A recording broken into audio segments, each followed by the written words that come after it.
Hello दोस्तों, जय श्री कृष्णा, राधे राधे। मैं हूँ आपकी श्रद्धा देवी। स्वागत करती हूँ आप सभी का अपने यूट्यूब चैनल पर।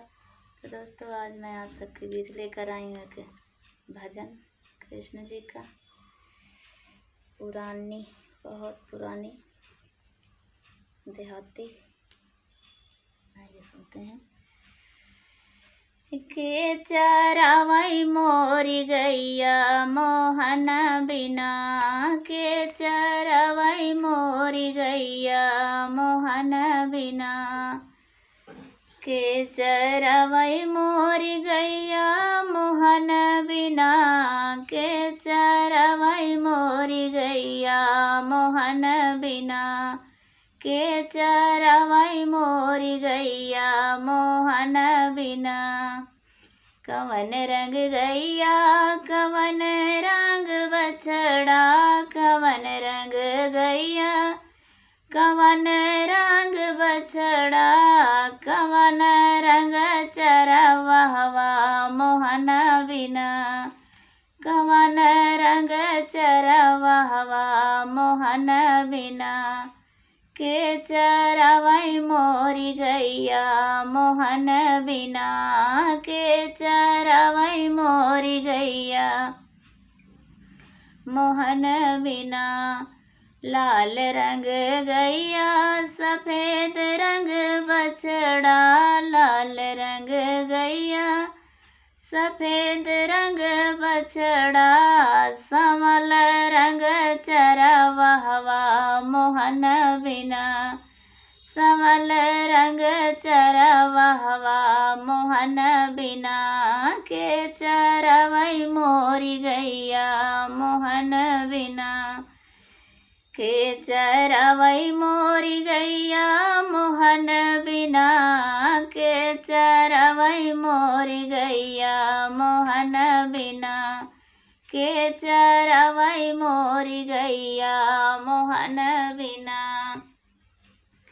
काऊ खाई गैया काऊ खाई बछड़ा, काऊ खाई गैया काऊ खाई बछड़ा, काऊ खाई चरवाहवा मोहन बिना, काऊ खाई चरवाहवा मोहन बिना, के चरावई मोरी गैया मोहन बिना, के चरावई मोरी गैया मोहन बिना, के चरावई मोरी गैया मोहन बिना, के चरावई मोरी गैया मोहन बिना, के चरावई मोरी गैया मोहन बिना। दूब खाई गैया दूध पियई बछड़ा, दूब खाई गैया दूध पियई बछड़ा, माखन खाई चरवाहवा मोहन बिना, माखन खाई चरवाहवा मोहन बिना, के चरावई मोरी गैया मोहन बिना, के चरावई मोरी गैया मोहन बिना, के चरावई मोरी गैया मोहन बिना, के चरावई मोरी गैया मोहन बिना।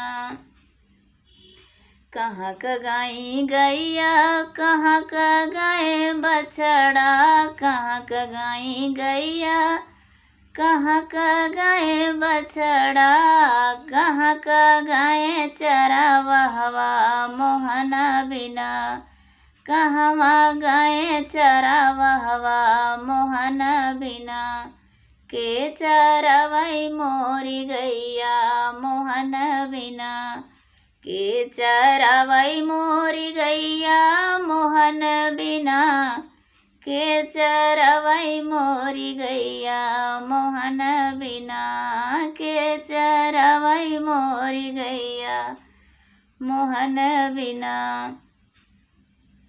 बन क गाई गैया घर क गाय बछड़ा, बन क गाई गैया घर का गाय बछड़ा गोकुल गाय चरावहवा मोहन बिना। गोकुल गाय चरावहवा मोहन बिना। के चरावई मोरी गैया मोहन बिना। के चरावई मोरी गैया मोहन बिना। के चरावई मोरी गैया मोहन बिना। के चरावई मोरी गैया मोहन बिना। के चरावई मोरी गैया मोहन बिना। हाँ तो दोस्तों, हमारा गीत पसंद आए तो लाइक शेयर सब्सक्राइब ज़रूर करना। कैसा लगा हमारा गीत कमेंट बॉक्स में ज़रूर बताना दोस्तों। जय श्री कृष्ण, राधे राधे।